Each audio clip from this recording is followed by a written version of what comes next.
The musket and the drums and the pike are now going to move out of the way because now we're talking to the big boys.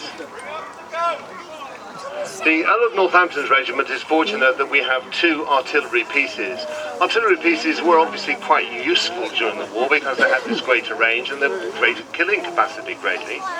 They would be certainly used if you were attacking a fixed defensive position, because they could fire possibly a pound or even 2-pound ball of weight, or they could fire a whole gaggle of small musket balls which they would use against a body of men.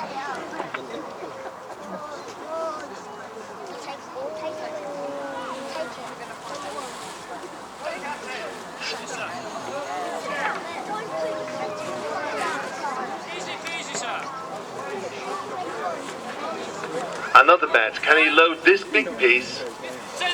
Now, I can tell you that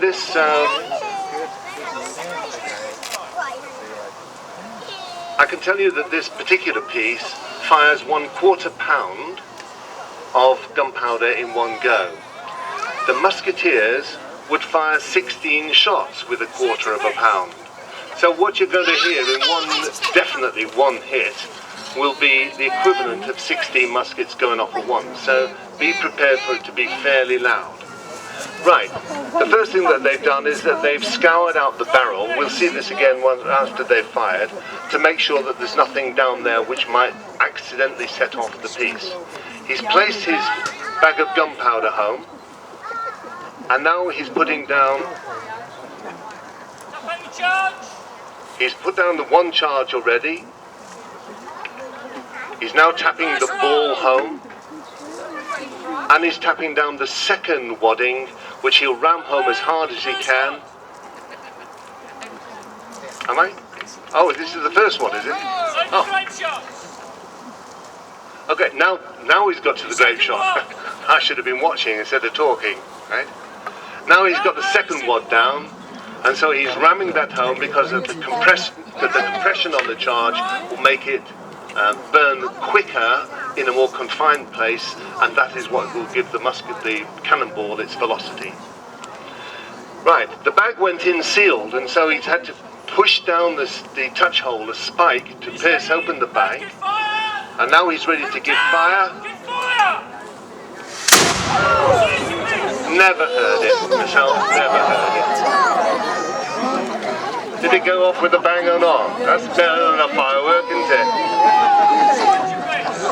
Okay, so now we just watch what they've been doing. He's put a corkscrew-like object down to twist it around, because sometimes even in the wet grass... Oh yes, if there are any nervous parents, could some kind child hold their hand for them? So he's going through a 2nd charge. Here comes the charge now. Now, those observant amongst you will have noticed, yes, it is indeed encased in a plastic bag. And yes, they didn't have plastic bag in the 17th century. Okay, but we are bound by safety regulations ourselves. And we couldn't use the hessian or the paper bags that they would have used then because it's just deemed unsafe. So we have to cheat, but at least we're telling you why we're cheating. Alright? So the plastic bag's gone down, and that's why it needs piercing with the spike. Run home your 2nd one, charge the piece. Run home. Right. Now he's picking a plan. This is the gun captain making all the decisions here. There's quite a long tube. Watch when it fires, because the touch hole will light. You'll see a vertical flame come from the touch hole. As the gunpowder burns down, you see the smoke coming up, and then you'll hear shortly afterwards, say, are we ready? Hold that, child.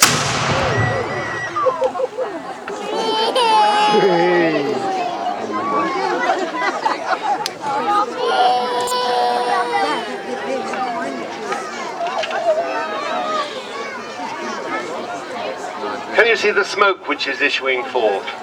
You can see why a battery of guns and a whole lot of musketeers would send these reams of smoke billowing across the battlefield. It's very exciting when we get there in large numbers, and sometimes as a seal knot we have 2,000 people on the battlefield in one go. So that is a pretty impressive sight to see, complete with cavalry. Well, that more or less concludes our display, I feel. There are two things which are going to happen now. We're very welcome to come and have a look in detail at the weaponry, talk to the men, see how they're getting on. But in about 40 minutes, we'll be doing a skirmish here, which will show all of this business, but in a sort of a scenario which actually happened in Luton, or there is historical precedent for it happening in Luton, and we've adapted it to fit what would have been human nature at the time. But let me just remind you of this. Every one of our reenactors that you've seen today started their reenactment life where you are, in an audience, looking on and saying, that looks like quite fun to me. I think I might have a go at that myself. It'll keep me out of the garden at any rate. So if you think that this is something for you and your whole family, or just you as an individual, do come across to talk to me, or talk to our corporal of musket, who's a recruitment officer. He's the one on the left-hand side of the musket block as you look at him. A good-looking chap with a grizzled beard. His name is Bob, mine is Ray. We'll be happy to talk to you. And you won't make a commitment today, but you can just set the ball rolling, see if it's going to be suitable for you. Great for the whole family, great for husbands and wives. I know, because I am one. All right? So, one last thing to do for you is, you have been a really appreciative and keen and a very good-sized audience, and we would like to honour you with a general salute. Well, now then, to the front, general salutes. It would be polite to clap. Thank you very much.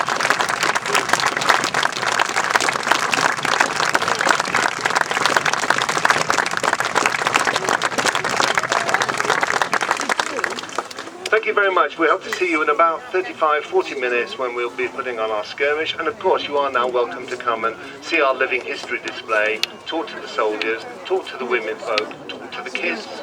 And come talk to me or to Bob if you want to be a member. We'd love to hear from you. Okay, thanks everybody. Bye. Come on, division!